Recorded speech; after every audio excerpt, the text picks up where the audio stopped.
Hello and welcome to this video about making the MFL curriculum more LGBT plus inclusive. We're going to be looking at how we can adapt MFL curriculums and also how we can adapt other curriculum areas to make them more inclusive of LGBT plus identities. I'll start off with a bit of background as to why I decided to look at my own practice and start looking at ways I could make my own lessons, my own curriculum content more inclusive, and then we'll look at some specific examples that I hope will get the ball rolling for other educators and help you to come up with some ideas of your own so that collectively we can make our teaching more inclusive. In 2017, Stonewall carried out a school report and they found that almost half of LGBT plus students had experienced some bullying due to their gender or sexual identity. For trans pupils this was significantly worse at 64%. They also found that 2 out of 5 students had never been taught about LGBT plus identities in school. And I think it's not difficult to see the connection between these two statistics because I'm sure we can all agree bullying often comes from a place of a lack of understanding of the differences that exist between people. So I think teaching students about LGBT plus identities is the first step in creating more acceptance and understanding. And finally, they found that more than 2 in 5 trans young people have tried to take their own life. And the key word there is tried, not contemplated, not considered, but actively tried to take their own life. Now you might be thinking that these problems that we've just looked at are huge, and they are huge, I would agree with you there. They do go well beyond what we have control over as teachers. They go beyond the classroom, into home life, into the workplace, everywhere in society. And of course, I don't blame you if you're thinking that making a few minor independent changes to an MFL curriculum might not really do a lot to help tackle these huge problems that seem impossible to tackle alone. It might feel like we're just throwing pebbles and creating minor ripples in this vast ocean that represents a single child's education and socialization. But I believe that if throughout our curriculum content, throughout our lessons and collectively we can create thousands of these ripples, then they could go a long way toward normalizing identities that at present are forced to exist on the margins of society. And this is where making some changes in MFL might encourage other educators in other curriculum areas to do the same. And it's this idea of just having representation and normalization across the curriculum that it will slowly eat away at those larger problems because I'm sure we're all in education because we believe that what happens in the classroom can really make a difference in society long after these children have left our schools. Now, no presentation like this is complete without using the iceberg analogy. So here's my iceberg analogy, of course with an LGBT flag on the summit. Now, what we see above the water of this issue are the things that Stonewall found in their report. Bullying, self-harm, or maybe we see things within safeguarding in schools of like body dysmorphia, attempted suicide or thinking about suicide, and social isolation. That's what we see on the surface, and they're things that we can and may have even seen within our schools in certain individuals. But I believe that below the surface, obviously there is always so much more than meets the eye. And I think that things like the conceptualization of LGBT plus identities as anormal, as not being normal, is part of the problem. Heteronormativity and cisnormativity, so presenting being heterosexual as the norm and the default, and presenting being cisnormal, which means identifying with the gender you were assigned at birth, that being presented as the default, things like that are part of the problem. A lack of visible role models with similar identities is part of the problem, and I will go into these things in a bit more depth very soon. LGBT plus identities being treated as a taboo topic and only mentioned in very specific terms. I don't think that helps the problem. And then finally, this is where it really comes down to us as MFL teachers, the lack of linguistic tools needed to construct a complete identity. And I'll talk about this in English, which obviously can be used anywhere in the curriculum, but also within Spanish, French, and German, with the main focus on Spanish, which is my main subject area.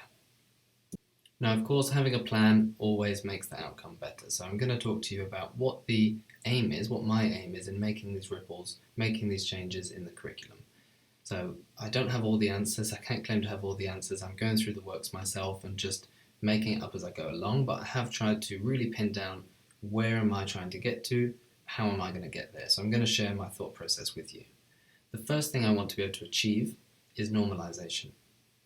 I'm hoping to get there, first of all, by targeting an LGBT plus inclusive curriculum at everyone, not just LGBT plus students. I aim to tirelessly present LGBT plus identities as normal and hope that in doing so, after some time, people's perceptions will catch up if they haven't already. And I aim to go beyond mere representation. So I'm not aiming for just representation and saying, there we go, I've used a couple of examples of an LGBT plus person in my lessons, that's me done. I'm aiming to go beyond that and really normalize those identities. Secondly, I'm aiming to facilitate embodiment. What I mean by that is helping students to take control of the narrative of their bodies and of their identities. In doing that, I also aim to be mindful of my students' preferred pronouns, whether they prefer me to use he, him, she, her, or they, them. Using gender-neutral language where possible, both when I'm speaking English and the target language, and also giving students the linguistic tools they need to talk about trans or non-binary people, not just if they themselves identify as such, but giving all students that ability, because if their friend is non-binary, they need to be able to say, yesterday I went to the park with my non-binary friend. Obviously we wouldn't say that in English, but if we're thinking about amigo, amiga, or mon ami, then we need to be able to give them the tools they need to talk about their friends, because if not, we're another spanner in the system, another spanner in the work, saying to them, we're making it very hard for them to accept their friend's identity, and that's not what I want my lessons to do. A bit of a thought experiment, and then I'm going to show you some examples of what I've been doing to try and achieve the things that I've talked about. So just quickly, imagine that you're a 13-year-old student questioning your gender identity, neither feeling like a boy or like a girl. Imagine that the only experience you have of learning about non-binary and trans people was in a one-off assembly where you could hear your friends snickering and saying unkind things about the person in the picture. Ask yourself, would this make you feel comfortable speaking to someone about what you're experiencing, which obviously has very real implications for us in our safeguarding roles? Would this make you want to love and accept the person that you may be becoming, which obviously again has safeguarding implications, but also implications for students' well-being? Accepting what you're feeling and accepting this line of questioning of thinking, I don't feel like a boy, I don't feel like a girl, that might mean accepting an identity for which you have no real positive concept, which could be a very, very frightening thing to consider. Okay, now let's take it to a parallel universe. Imagine you're in the exact same position, but this time you've already seen and heard lots about trans and non-binary people who have been presented as normal.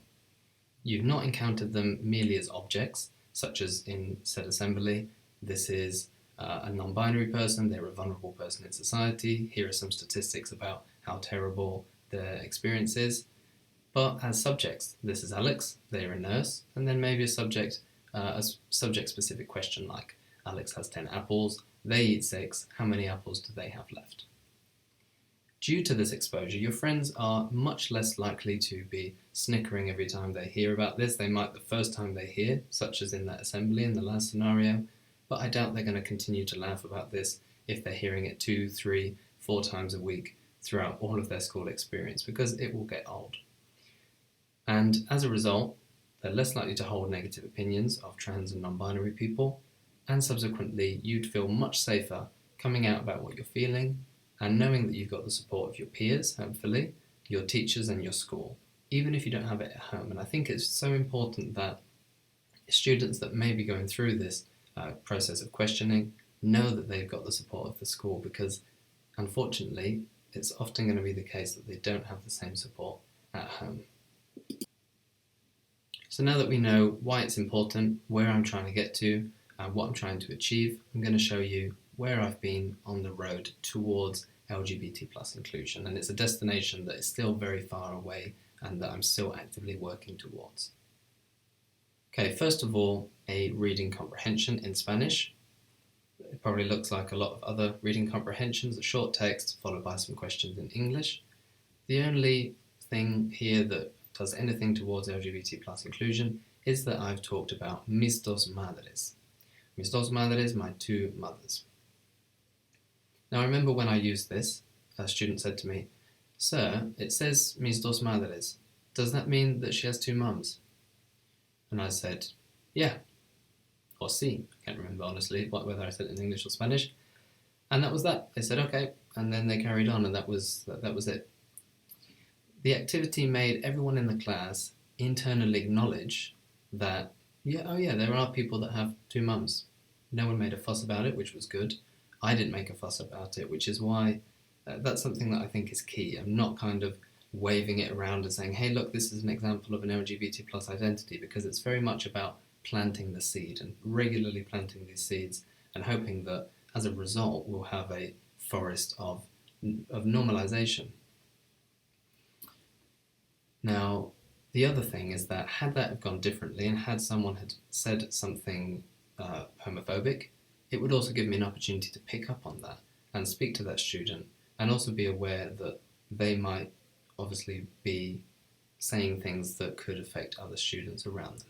So in my eyes, it's a win-win. It either promotes normalization and reminds everyone that these people do exist in the world and that it's perfectly normal, or worst case scenario, it gives us insight into any existing homophobia or transphobia in our schools. Now this example is from French, it's just a snapshot of a part of a sentence builder. The only thing of any importance here in this context is the icon. Now for ma petite amie, my girlfriend, I've used an icon that I think most people would identify as a same-sex couple, and again this acts as a silent reminder of the existence of same-sex couples, which in turn challenges heteronormativity. It also ensures that any lesbian, gay, bisexual or pansexual students feel in some way represented within the material that we're using in our lessons. In the Spanish version, I was also able to include mi pareja, which is a great non-binary or gender-neutral term which you can use for any other person. And this is also an example where we could say to students, mi pareja, the word pareja is technically feminine, but we could talk about the fact that grammatical gender doesn't really have anything to do with gender in the real world, because una pareja could be a man, it could be a woman, it can also be singular or plural. And das Mädchen in German is neuter, but is usually used to refer to people who identify as female. So it's a good opportunity as well to discuss those things and to talk a bit about gender and separate the concepts of grammatical gender and kind of embodied gender. And also I've included here a gender-neutral way of referring to a group of friends. So we've got mis amigos, mis amigas, and mis amigues. And I'll talk a bit more about the E ending very soon. Now we're going to take a quick look at using gender-inclusive language in English. And this is something which can be used across the curriculum, not just in MFL. The singular they pronoun is a magic fix for gender-inclusive language. It was voted the Word of the Year in 2015 and in 2019, and if we look at the different ways it can be used, if we look at option C, for example, it can be used to refer to a single person whose gender is intentionally not revealed, and also in option D, used to refer to a single person whose gender identity is non-binary. So it's a wonderful word because we already use this in English. We use it all the time in sentences where the gender of someone just isn't important for what the information we're trying to communicate, and it's also really useful for when someone does in fact identify as non-binary. It was also in 2020 voted the word of the decade, and that was to recognise the growing use of the third person plural pronoun as a singular form to refer to people who identify neither as entirely male nor entirely female. What's great about this, what I love about the singular they pronoun, is that to most English speakers, it doesn't necessarily suggest that someone isn't male or female and that someone identifies as non-binary, but it also doesn't deny that possibility. So it's a magic fix because you can use it for everyone without implying that people are non-binary when they're not, and avoiding that they get offended by that, but also making sure that you're also not excluding that possibility just in case they do identify in such a way. And we use this all the time. For example, if someone falls over in the playground and hurts their knee, you might say, Joe, so-and-so's just fallen over. Do you want to go with them to the office and make sure they make it okay? So we use this already in English. It's just using it all the time instead of some of the time. Now, I've seen some teachers use this option 1 to ask students discreetly to communicate their pronouns to the teacher at the start of the term. So this is one way we can make sure we're using the correct pronouns that our students want, if you don't want to use the they pronoun for everyone. And the second option, which personally I prefer because it's just a lot easier, is to use the they pronoun for everyone. And now we're going to take a bit of a look at how we can use inclusive language in our target languages. And obviously, as a Spanish teacher, my main focus is going to be on Spanish, which I must admit is the easiest of the main 3 languages that we teach in MFL in the UK for doing so. It's a lot easier to be gender inclusive in Spanish than it is in French and German, but I'm hoping that there are teachers out there who can help us with that because my knowledge for the other languages really is very limited. So looking now specifically at Spanish, there are 3 main ways that we can use inclusive language, and I've taught all of these to my students. The first one, which is kind of historically probably the one that was first to make an appearance in the Spanish language, is the @ sign. And it's quite nice actually in the textbook that we are using, which is Claro Uno, that it's actually featured in the textbook. They've got this todos y todas a clase using the @ sign, and then they've got a culture box where they explain that, which is really nice because that kind of paved the way with my groups for then having discussions about these sorts of things and teaching them different ways that they can adapt words to make them more inclusive. So this one is good for kind of challenging the kind of sexist tendency of Spanish and French and other languages to default to the masculine. And so just saying hola a todos instead of saying hola a todos y a todas. But it doesn't do much for people who don't identify as neither male nor female. So in this cartoon here, we've got someone that says, hi, I'm Latino, hola, I'm Latina, and then someone else who says, I don't identify with either gender, and someone else who says they're gender fluid. What are we supposed to use? And that's where the X ending comes in. So we've got Latino, Latina, and Latinx, which is a lot easier to say in English. Personally, my favourite one, and the one that I think most of my students have started to use just because it works, it's easy to use and it makes sense, is the E ending. So amigos, amigas, amigues. In that case, it gets an extra U just to preserve the pronunciation, but for things like hermano, hermana, hermane, it's as simple as using the O or the A ending, which gives us Latine. Now, of course, a lot of the resources, well, most of the resources that are out there and a lot of the resources that we're all already using haven't been adapted to be gender inclusive, but I think there are ways in order to make them inclusive. So, for example, I once used this when I was teaching family members. It's a picture that I just took from Google. Apologies for not knowing really who the original creator was. And it's completely male, female, hermano, hermana, primo, prima. But to make this inclusive, all I did was I asked students the question, how could we use the inclusive E ending that they'd already learned about to refer to a non-binary sibling? That made them have the discussion in pairs and come up with hermane or hermanex. And then they went on to say, so could we also say abuele? Could we also say tie and prime? And of course we did hit a bit of a brick wall with papa, mama, padre, madre, and I don't know of any way. Maybe there is an adapted version, mapa or pama, perhaps. But what I really like about this is it also teaches the students to be more curious about language and to realise that, you know, they themselves, even though they're just beginning to learn Spanish, they themselves can adapt the language because language is a living thing that is constantly adapting and changing as society adapts and changes as well.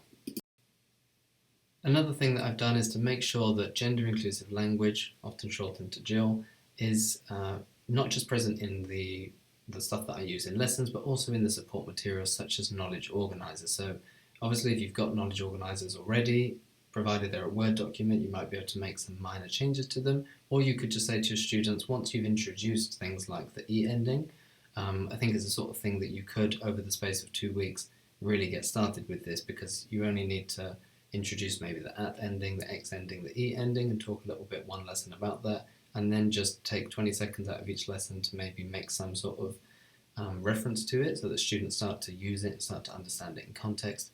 And you could just say to students, on page 21, just make a note next to that of how you could adapt that to be gender neutral. But if you're putting something together like I was when I did this one, it's an opportunity to make sure that it's done right from the start. So I gave them, I put their number 10, salir con mis amigos, amigas, amigues, with an asterisk, and then a bit of a reminder that amigues is a gender neutral way to refer to friends. And it's nice to see that actually quite a few students have started to use the E ending. Not just to talk about themselves, actually, except for one person, not to talk about themselves at all, but to talk about their friends. And that's why I think it's important to target this at everyone, because if there is one person in the year group, or even in a whole school, who does identify as gender neutral, what good is it if they can talk about themselves in those terms, but no one else can? It's not going to help their friends to understand them or to talk about them.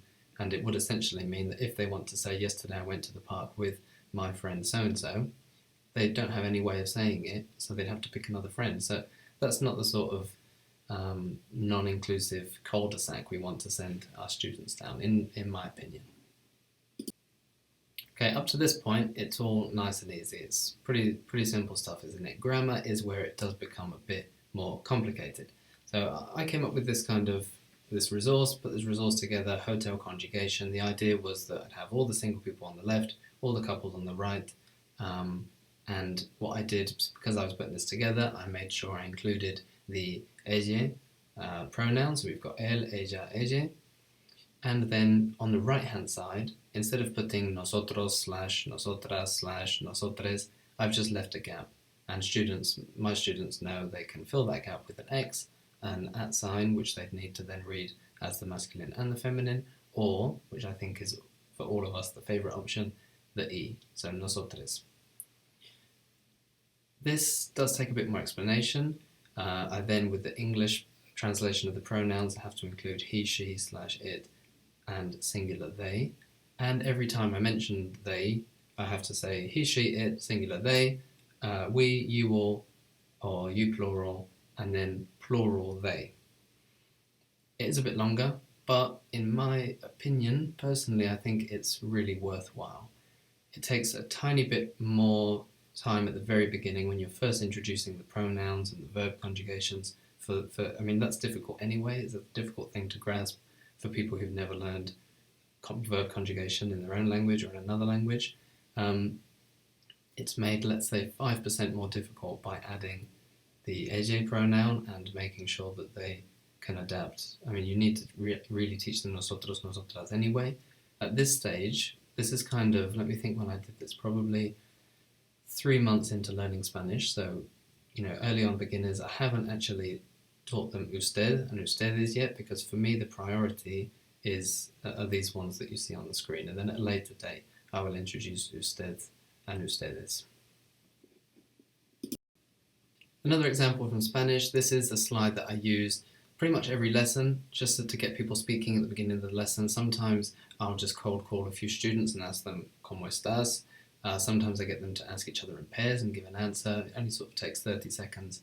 And what I like about this, we've kind of built on it over time, and it gets them to give an answer to that question. A bit more interesting than just saying bien y tú, but also they're learning to use the quantifiers and using adjectives and getting to grips with adjectival endings. To be honest, when I first started using this, I did have nervioso / nerviosa or nervioso / a, and then taught them the E ending, and they knew they could use it, but it wasn't on the slide.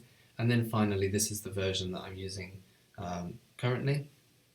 And in the future, I think I'll just go straight in with this version, because I want to make sure I'm being inclusive of everyone from the very first lesson. I don't want it to be an afterthought. And with this one, I could just explain to them that feliz and bien don't change. You can use them for anyone. And then for example, nervous, you need to add something on the end. So you can't just say nervios, you need to say nervioso, nerviosa, or nerviose. Use the O ending for the masculine, A for the feminine, or E for gender neutral, and you can use whichever one you fancy. And that's it. People do use the different endings, people have used the E ending, and what's really nice is no one's made a fuss about it. I think in some ways, actually, maybe us teachers are the ones that need to catch up with the students in terms of our understanding of LGBT plus identities. In my experience, some of the generation of my students, they're really very, they know so much more and they're so accepting of it, light years beyond what I recall at school. Admittedly, using French inclusive language is a bit harder. I found it more difficult to make my French teaching more LGBT plus inclusive. I think in part it's just because of the nature of French. It's not as easy. There's not a nice solution like the E ending in Spanish. But also it doesn't help that my understanding of French is not as good as my understanding of Spanish. I've never lived in France or studied in France. So I'm hoping there are teachers out there that can help us collectively to improve our inclusivity in French and give us new ideas, because personally I've done some research and found that there are some non-binary pronouns that are in use in French. I found a really useful inclusive French grammar guide. At this present time, my approach is that even if I can't do all of the same things that I can in Spanish, I can still do some of them. I can still feature same-sex couples in activities. I can still make sure that I'm not correcting someone's use of a masculine or feminine or whatever it may be, noun or adjective, based on my assumption of how they identify. I can make sure I'm countering norms of what it is to be male or what it is to be female by using, for example, a diverse range of examples of people's occupations, featuring female firefighters or male nurses and things like that, because I think it's all part of the same, it's all part of our conceptions as a society of what it is to be male, what it is to be female, what it is to be human. And breaking down those stereotypes around men and women will also help to break down stereotypes in general, and I think make people more open-minded in general, which should help people to be accepting as well of non-binary people. And I can still offer the alternative pronouns that I've got on the screen there, and offer students the chance to use these, to be aware of these, give them the opportunity to use either the masculine or feminine adjectives with the knowledge that this is a dilemma in French, and it's a dilemma that has well-meaning native people scratching their chins and looking for a solution. So I don't think we need to be able to present students with all of the answers, at least showing them that we care and that the language they're learning wants to be inclusive of other identities, should be comforting, it should be motivating, and hopefully with some time and hopefully working together, we may be able to improve upon these very limited ideas that I have for French. Now, just like in French, I can't claim to have much knowledge about how to use inclusive language in German. Sure, lots of people know that there's a third grammatical gender in German, which might make you think it's perfect. It's probably going to be easier than in Spanish, and I wish that were the case. Unfortunately, it doesn't appear to be. From what I've read, from what I've researched online, it seems that despite already having a third gender, the neuter gender, the pronoun es is usually used with things. It usually then it doesn't really give a good alternative for non-binary people, because it can connote non-sentience, it can connote low agency, low responsibility, and it can be used to infantilize people. I have seen that there is a non-binary pronoun, sie, which is sometimes used with all of the declensions, which you can see on the screen. I don't know how popular it is. I don't know how useful people in the people who are non-binary, who identify as non-binary, find it. So that's just something that I've discovered. I'm hoping there are teachers out there, German teachers or speakers of German, who can offer more insight into this. And I would personally love to learn more about how to be more inclusive in German and in French. What I found is that one possible workaround is to use the word for person, or person, as much as possible, allowing any person to be described as such, and technically using the feminine form, but it's semantically understood as a non-gendered term. And that approach also works for Spanish and French. So you can refer to anyone as un person or una persona without any problems. So that's one kind of workaround that works for all three of those languages. More than anything, what I'd like you to take away from this is the idea that we don't need to have all the answers right now to get started and to show our students that we care. that's what I tell myself, because I'm very much, in this process, just, making it up as I go along, essentially, and trying to do the best that I can. And I think that my students I think they really do appreciate seeing their teachers talk about these things and try to be as inclusive as possible. And that's what we need to do. We might not be able to do it perfectly, especially not in French and German, but it doesn't mean we shouldn't try. I'm just getting the ball rolling here. I'm hoping that other people will, help it gain momentum. I'm hoping that some of that will come back to me and I'll be able to get some ideas and maybe see perspectives that so far I haven't been able to see on my own. If you do want to get in touch, especially if you've got something that you wanted to feedback on from this video, or something you wanted to add, or some insight you can offer into French and German, please do contact me on Twitter, drop me a private message, and I'm hoping that we can really have some collective MFL movement for making LGBT plus inclusivity a thing in MFL, and hopefully that will spread to other curriculum areas as well. Thanks for watching.